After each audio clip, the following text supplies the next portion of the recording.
What is up, Rooster family? What is going down? It's me again. It's been a while, but we're back. We are back. We're going to cover a lot of things going on. Not necessarily today, but we're going to follow up with some projects I've been dealing with.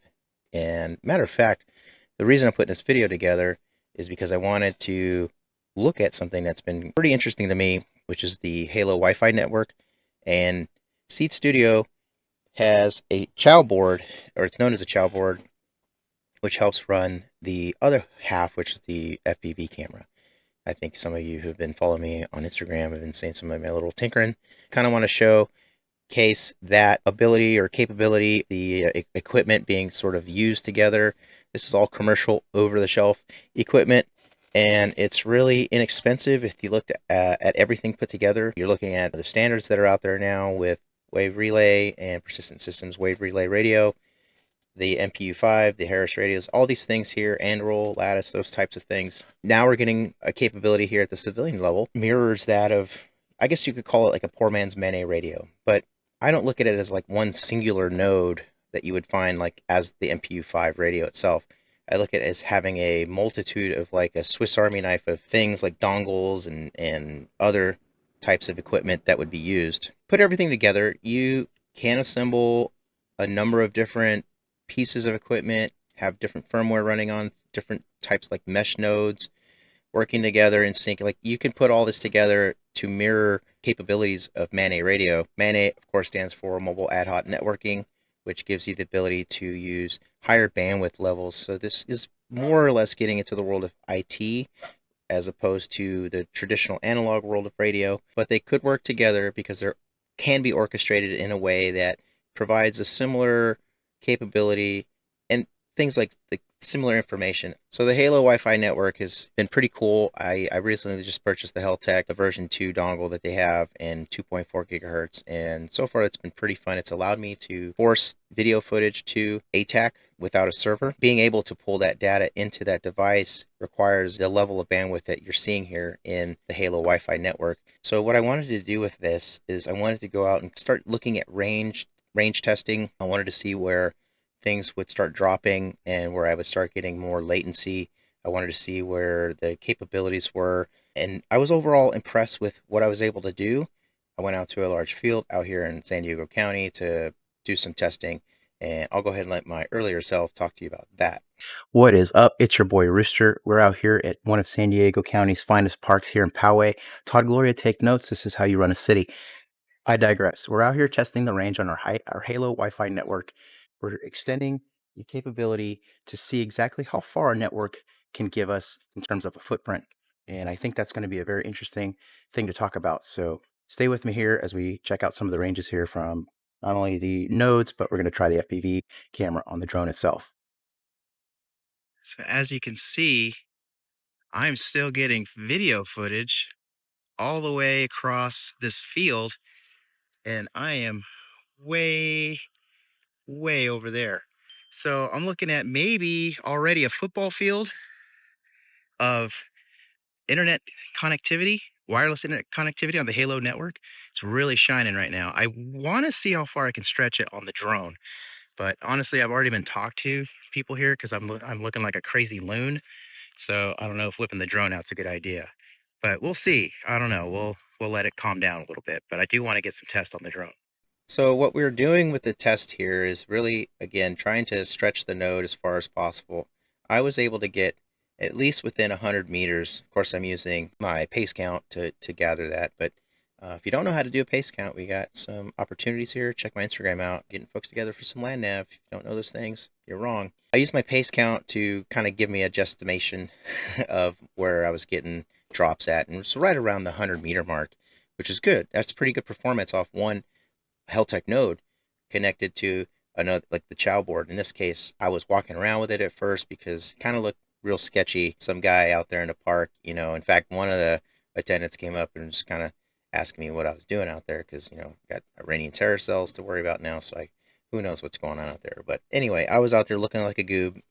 Yeah, so I was kind of walking around the camera first to establish where I was losing feed and where I was getting it at. So it was kind of just early steps of testing. Nothing really sophisticated here, nothing really like clinical, The only thing I was searching for was a very flat area so I could be unimpeded by interference with trees, shrubbage, buildings, those types of things. So I could get real clinical results from it as a baseline. And I encourage you guys to kind of do that approach to things is, go out and test your stuff. The radios, obviously, you want to go out there and test your range, where you're getting repeaters or not.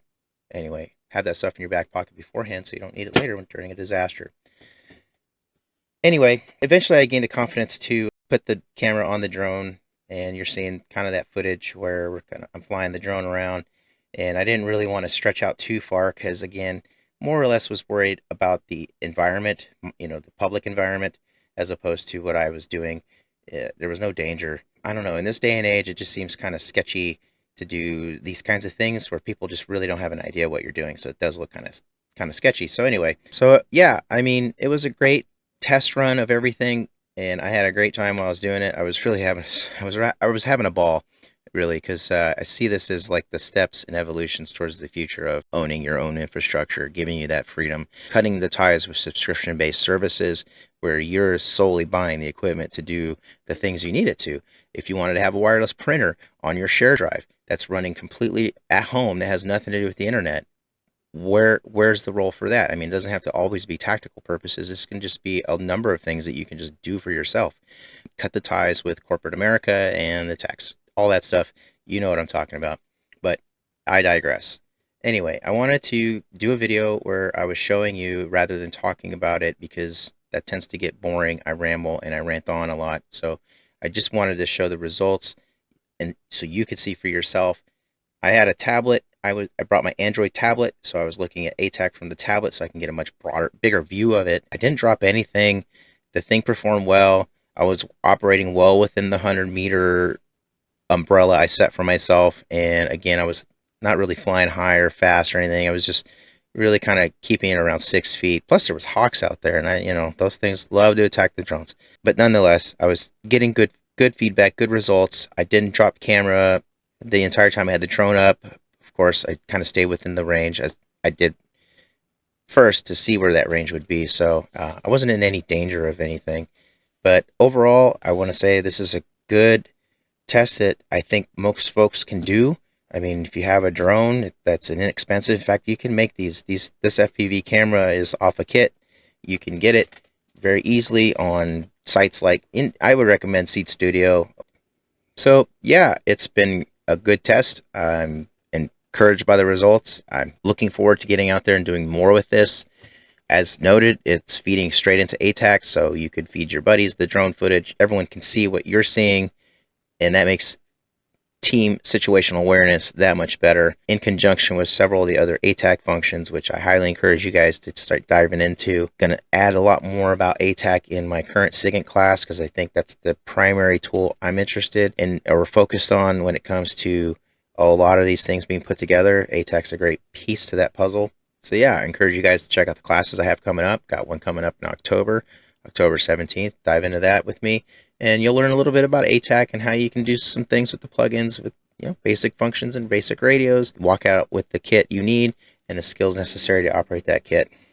And finally, we got an event coming up. If you didn't hear me mention it earlier, you're going to hear it now.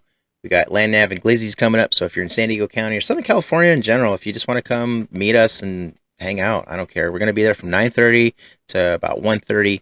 We're going to do Land Nav and kind of wrap things up with lunch, hot dogs. So bring your toppings and bring your favorite whatever and join us. It's going to be a great opportunity to put some skills in your toolbox. There's no charge to this. It's completely free. And if you don't have Land Nav skills, you're passing up opportunities like this, I would say you're wrong. So correct it. Join me. It'll be fun. I promise you it'll be fun. We'll have a great time. You'll get to meet some other dudes out there. How about that? Anyway, so that's going to do it for me. I am out of here for this one. I know it's short, but we'll be back with another one next time. And you guys have a great and wonderful, fabulous weekend, and enjoy your time. Hug your kids, pet your dog, pet your cats, pet your fish if you have one.